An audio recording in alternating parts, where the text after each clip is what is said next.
So hello everyone, I am Shor and welcome back to my channel Shordev Knowledge, and today I am telling you properties of multiplication. So let's start.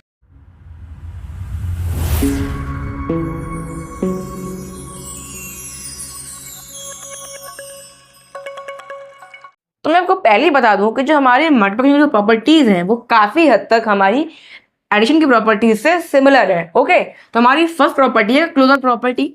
When we multiply यानी two whole numbers. अब ये whole numbers क्या है? Whole numbers हमारे वो numbers होते हैं जो जीरो से लेके इन्फिनिटी तक जाते हैं. ओके, तो इसमें लिखा है जब हम किन्हीं भी दो होल नंबर्स को मल्टीप्लाई करते हैं the product will always be a whole number. तो हमारा जो प्रोडक्ट होगा, जो हमारा आंसर होगा, वो हमारा हमेशा होल नंबर ही होगा. ओके, जैसे इसका एग्जांपल है if x and y are two whole number and x into y equals to z is also a whole number. Okay, मान लीजिए हमारे x और जो y हैं वो हमारे दो होल नंबर्स हैं दो, तो और इनका जो प्रोडक्ट है, जो हमारा आंसर है वो z है.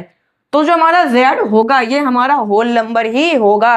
ओके, जैसे एग्जांपल के लिए इसका प्रूफ समझ लीजिए आप कि 2 and 29 are two whole number.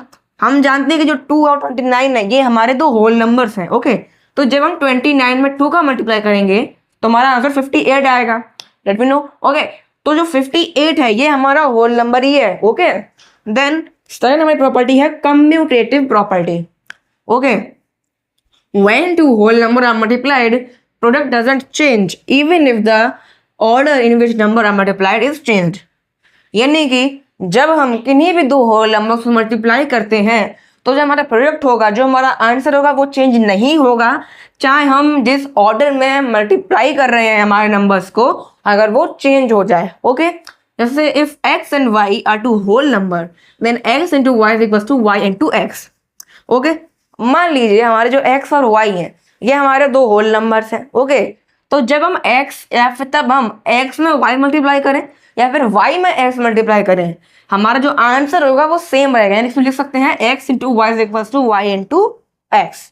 Okay, जैसे एग्जांपल के लिए 7 and 9 are two whole number that we know कि हमारे जो 7 और 9 है ये हमारे होल नंबर्स हैं.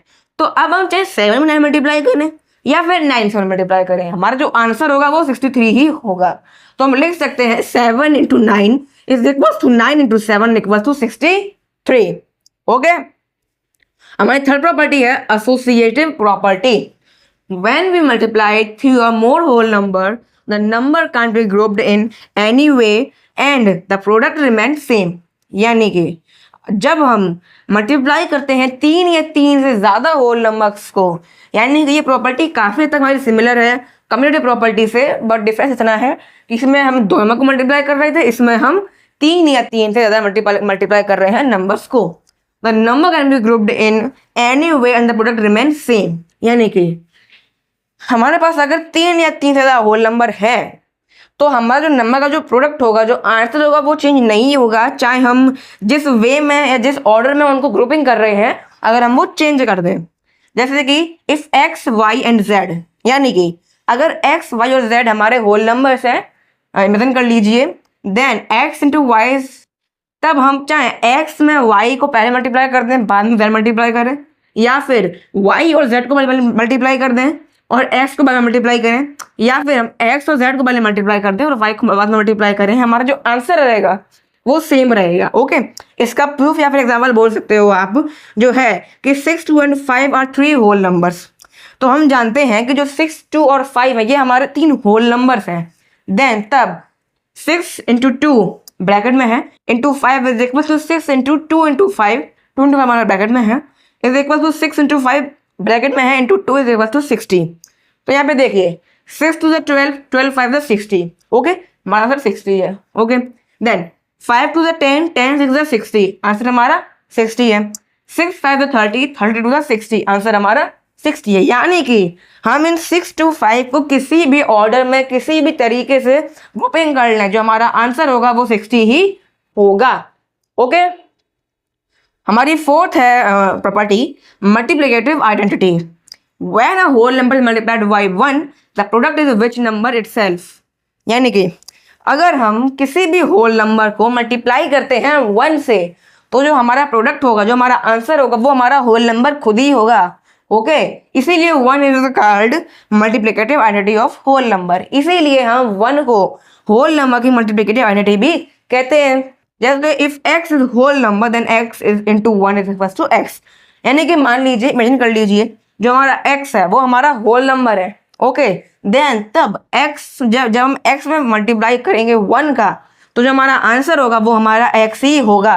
ओके y z नहीं हो जाएगा। ओके देन एग्जांपल है अगर 16, हम जानते हैं कि जो 16 है ये हमारा होल नंबर है। ओके तो then 16 into 1 is equal to 16। तो अब जब हम 16 में 1 का मल्टीप्लाई करेंगे तो जो हमारा आंसर होगा वो 16 ही होगा। अगर 16 जगह मान लो 12 होता, 13 होता, 14 होता, 110 होता या फिर कोई भी होल नंबर होता और उसमें अगर हम 1 का मल्टीप्लाई करते तो हमारा जो आंसर होता वो वही होल नंबर आता जिसमें 1 का मल्टीप्लाई कर रहे हैं। ओके हमारी 5th प्रॉपर्टी है मल्टीप्लिकेटिव प्रॉपर्टी ऑफ जीरो, यानी कि जीरो की हमारी मल्टीप्लिकेटिव प्रॉपर्टी।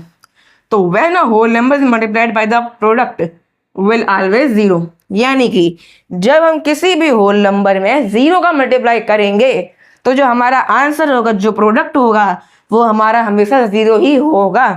जैसे कि if x is whole number then x into zero is equal to zero, यानी कि मान लीजिए जो हमारा x है ये हमारा होल नंबर है, तब हम अगर x में जीरो का मल्टीप्लाई करेंगे तो हमारा आंसर जीरो ही आएगा, x नहीं आएगा। ओके जैसे एग्जांपल के लिए 83 हमारा होल नंबर है, 83 इज अ होल नंबर, जो हमारा 83 है ये हमारा होल नंबर है। Okay then 83 into zero is equal to zero, तो तब अगर हम 83 में जीरो का मल्टीप्लाई करेंगे तो हमारा आंसर जीरो ही आएगा। ओके सो आई होप कि आप मेरी सारी प्रॉपर्टीज को, मल्टीप्लिकेशन प्रॉपर्टीज को समझ गए होंगे। सो वीडियो को लाइक करें जिससे मैं मोटिवेट होता हूँ, शेयर करें जैसे अगर आपके फ्रेंड इस टॉपिक में कहीं पे स्ट्रक होते हैं तो उनको हेल्प मिले, सब्सक्राइब करें जिससे आपको मेरी वीडियो टाइम पर मिलती रहे। So thank you.